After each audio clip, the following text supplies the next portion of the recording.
मित्रांनो, गेल्या काही दिवसात सोशल मीडियावर एका लहानशा जीवाने, पंच नावाच्या त्या माकडाच्या पिल्लाने संपूर्ण जगाला रडवलं. लाखो लोकांनी त्याचे व्हिडिओ पाहिले, लाईक केले.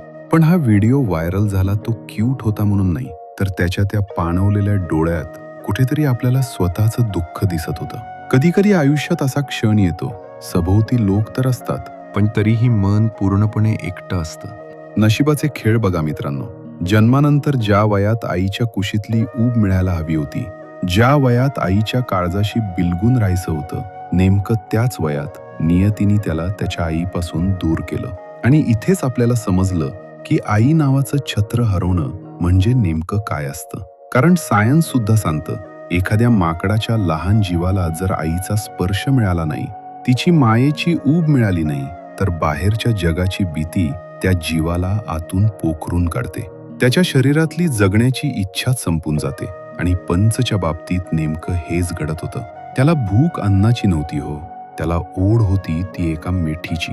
त्यामुळेच तो त्या निर्जीव बाहुल्याला, त्या टेडी बिअरला घट्ट धरून रडत होता. जग म्हणालं, बघा किती छान खेळतोय. पण मित्रांनो, तो खेळत नव्हता. तो त्या निर्जीव बाहुल्यातून जिवंतपणा शोधत होता. तो मृत्यूशी झुंजत होता. कुणीतरी मला जवळ घ्या, मला एकटं मरू देऊ नका, असा आक्रोश त्याची ती चिमुकली मिठी करत होती. तो बाहुला त्याला कुरवाळत नव्हता, बोलत नव्हता, तरीही त्यांनी त्याला सोडलं नाही. कारण जेव्हा रक्ताची आणि हक्काची माणसं दुरावतात ना, तेव्हा माणूस असाच निर्जीव आधाराला बिलगून स्वतःचा श्वास टिकवून ठेवतो. ती त्याची चॉईस नव्हती मित्रांनो, ती त्याची जगण्याची शेवटची धडपड होती. पण म्हणतात ना, रात्र जितकी जास्त काळोखी असते, पहाटेचा प्रकाश तितकाच जास्त मोलाचा वाटतो. आणि नियतीचा हाच तर नियम आहे.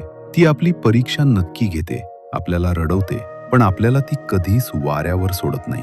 पंचच्या बाबतीतही हाच चमत्कार घडला. ज्या पिल्लाला एकटेपणाने पूर्ण वेढलं होतं, ज्याला कुणाचाच आधार नव्हता, त्याला त्याच करपातल्या ऑनसिंग नावाच्या एका मोठ्या माकडाने जवळ ओढलं. फक्त जवळच ओढलं नाही, तर थेट काळजाशी कवटाळलं. ती एक मिठी, फक्त दोन शरीरांचं मिलन नव्हतं मित्रांनो, ते होतं त्याला मिळालेलं नवसंजीवन. त्या एका क्षणात त्याला निर्जीव कापूस आणि जिवंत श्वास यातला फरक समजला. तो बाहुला कदाचित आजही त्याच्या हातामध्ये असेल, पण आता त्या बाहुल्यात जीव शोधण्याची त्याची ती केविलवाणी धडपड थांबलीये. कारण आता त्याला तो विश्वास मिळालाय की रडताना डोळे पुसायला आणि पडताना सावरायला आपलं कुणीतरी खंबीर उभं आहे. ही गोष्ट आपल्याला काय शिकवते? ही गोष्ट सांगते की जगात प्रेम आणि माया यापेक्षा मोठं औषध दुसरं कोणतंच नाही.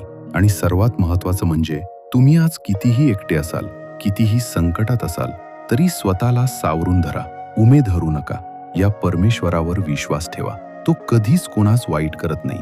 त्या पंचसारखा संयम ठेवा. त्या निर्जीव बाहुल्यासारखा जो काही छोटासा आधार मिळेल तो पकडून ठेवा. कारण काळोख कितीही दाटला तरी तो सूर्याला उगवण्यापासून रोखू शकत नाही. तुमच्या आयुष्यातला तो ऑनसिंग, तो खरा माणूस, आणि ती सुखाची सकाळ नक्की येणार आहे. फक्त थोडा वेळ द्या आणि टिकून राहा. हा व्हिडिओ त्या प्रत्येक मित्राला पाठवा, ज्याला आज एका आधाराची, एका जादूच्या झप्पीची गरज आहे.